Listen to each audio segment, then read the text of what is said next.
which is crazy considering this is, what, 20 to 25 years after that game or one of those games would have come out. And in my opinion, they haven't improved it.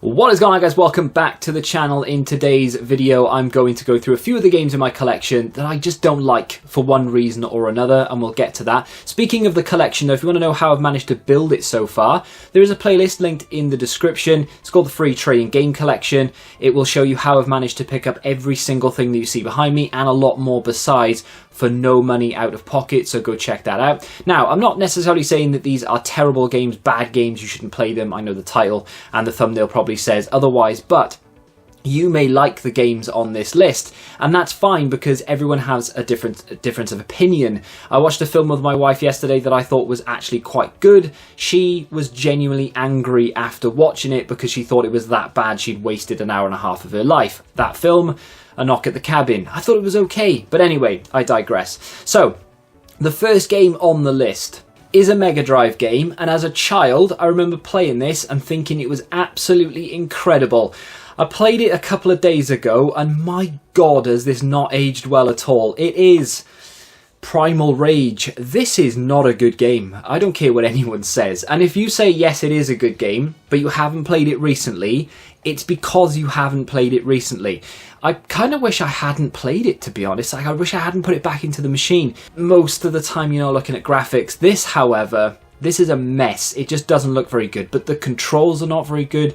The whole premise behind it is a bit weird. It just doesn't play very well. Half the time, if the CPU selects the same dinosaur that you have, it's actually quite difficult to tell who's who. I just didn't enjoy myself playing this game. It's not to say that it's a bad game necessarily and that you won't enjoy it, but I probably won't ever go back to this, at least for 4 or 5 years until I forget that it was a bad game. But I prefer my memories to what it plays now. Let me know if you've played this in the comments recently. Let me know what you think of it. The only PS4 title on this list is one that is pretty obvious, and I'm sure many of you pointed it out when I originally got it. I am a big football fan. I love football video games. I love actual football. I would more than happily play it if I had friends. But this game is Dino Dini's Kickoff Revival. Yeah, I know, it's pretty obvious that this is not a good game. This on the back looked like a Sensible Soccer clone. Sensible Soccer is one of the best football games ever made. Even today, it will beat most FIFA games because it's just that fun. This, however, is garbage. Absolutely terrible. It had everything it needed to be a good game, and it just isn't. I put it in, I think I managed 20 minutes, which is probably 18 minutes more than most would have managed. It's just not fun. And given the fact that games sell this for 99 pence, and I think CEX probably sell it for £2 or something, it was obvious that this was not going to be a good game, but I like the weird and wonderful. This is neither. I won't do this for every platform, but I did have a game in my collection that I actually dislike more than Dino Dini's, or whatever it's called, Soccer Kickoff Revival, and that is Road Rage. I am a huge fan of Road Rash on the Mega Drive. I love all three of those. Which one is your favourite if you've played any of them? Mine is Road Rash 3. Love that game. But Road Rage is essentially Road Rash, but it is done very badly. It's like someone who has only ever coded a game for a Mega Drive was given the task of coding the game for a PlayStation 4 and not shown how to do it, and ripped straight out of 1991. It plays terribly, the graphics are shocking, it's just not a good game. I hate that game, and the only game from my collection so far that I've traded, almost in a rage, it was a rage trade. I played it and I could not stand it, I had to get rid of it, so I did. Now I'm going to talk about a Switch game, and it's not the only Switch game on this list. Now this isn't a game that's bad necessarily, it's just bad on the Switch. It is Surviving the Aftermath. This does not run on the Switch. It is horrendous. I love little RTS type games like this, where you have to build out your civilization, you're in an apocalypse. It's got, you know, Project Zomboid kind of vibes to it without the zombies, but I really like the aspect of building up your own village and things. The problem with this game is that on the Switch, it's essentially a slideshow rather than it is, or like a PowerPoint presentation rather than it is an actual playable game. It gets worse the further you get into it, the more you add, the more people that come in, the big events that happen.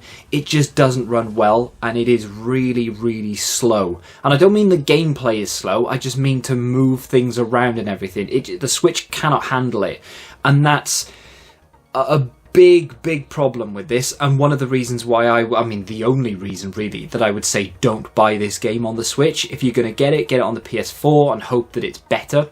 I had to give up on it because it just wasn't running well, and that's why it's on the list. This next game is a PS5 game, and some of you may disagree with this because it's been, I think a lot of people thought it was good. For me personally, it's the first wrestling game that I've played in a long time. This is WWE 2K22. Now, I'm going to base my opinion of this game based on one game mode, which is probably wrong, and I am going to talk about the gameplay very briefly, but I'm talking about the career mode. It's not called career mode, but it's called something along those lines. A lot of my issues may stem from skill in the game, and I'm just not very good at it, and I'm more than happy to admit that. However, when my guy gets clotheslined, in the first foray of the match, the guy runs at me. Say I'm fighting The Rock. He'll run at me, he'll clothesline me, and my guy's on the floor. He will not get up. He'll be there for ages. It will take The Rock to pick me up for me to actually get up. I'll get that meter above my head as if I'm dazed, and that's the first clothesline of the match. And you could say, well, if you're playing career, it could be that your guy's just not that good yet and you need to get him up there. He's really high rated now. I've put quite a lot of time into this, and I've boosted the attributes I need for recovery and things, and it is just really frustrating. The reversals annoy me as well. I can't seem to reverse other people's finishes. They reverse mine constantly, and it's irritating because it takes ages to get to a point where my guy actually has a finisher to use, whereas the CPU seem to be able to get it within 3 or 4 moves. So that's frustrating, but I can overlook that. The story and the storylines in this are awful. They're so bad. It got to a point where the general manager of Raw was trying to convince me to turn heel. And I didn't want to. I wanted to be a nice guy. I wanted everyone to love me, and I wanted to try and help people out. In the end, I'd exhausted all the other storylines to the point where I had to turn heel because it was the only thing left I could do. It's just really frustrating. This is not as good as the PS2, or one of the PS2 versions of this game, which is crazy considering this is, 20 to 25 years after that game, or one of those games, would have come out. And in my opinion, they haven't improved it. That's wild. This next and final game is a Switch game that a lot of you laughed at when I bought it, when you watched it in the series, and I was like, no, it'll be fine. Turns out, no, you're absolutely right. Bad game. It is YouTuber's Life 2 on the Switch. Why did I buy it? Yeah, you're right. I don't actually know. To be fair, I bought it because the first one I enjoyed, and I thought it was a good game for what it was. Nothing amazing. It's not going to compete with Game of the Year or anything, but I enjoyed it. This one, however, it's a mess. It doesn't make any sense, and I've mentioned it before. You are a nobody. You've never done YouTube in your life. And yet you get recruited into a YouTuber village, you get given all the equipment that you need, and you get sort of spoon-fed all the information, and you get helped out by these other influencers to a certain extent. And they ask you, and they pay you rather, to take pictures of trending topics and post them to your Instagram with that trend. They're paying you for sponsored Instagram posts. This person has 3 followers, gets 27 views, and still, somehow, manages to get people to pay him to post content. It doesn't make any sense. And that's not the only thing, that's just the tip of the iceberg. That is very close to being kicked out of the collection for good, because I honestly don't see me ever going back and playing it. It's just not something I don't think I'll ever enjoy. So 5 games, they're the 4, one of which I've put back on the shelf now because it just looked wrong without it being there. But yeah, 4 games for one reason or another I just can't get on with. To be honest, this one's really frustrating, Surviving the Aftermath, because I would really enjoy it. It just does not run well at all. And that's one of my problems with the Switch. I have to look up reviews of everything that I get on the Switch unless it's a first-party title like a Mario or a Zelda or even a Pokemon, because I know they'll, for the most part anyway, run well. But when it comes to games like Surviving the Aftermath and The Witcher and Skyrim and things, I'll have to look up reviews of those before I buy them because I need to know if they run well. A lot of people say that the Switch doesn't need an upgrade. It doesn't need another system. It's actually fine the way it is, and then they can continue to release games for the Switch for the next few years without another console. And I disagree very, very strongly, and not because I want better graphics. I couldn't care less if the next Switch that comes out, the Switch 2, the Switch Pro, whatever, comes out and it doesn't actually have improved graphics. I would just like it to have more power so that it can run games like this without any issue, because that's my only problem with this game. I like the way that it plays, I like the graphics of it, the story was progressing nicely. I just had to stop playing it because I was playing a slideshow. It was really irritating.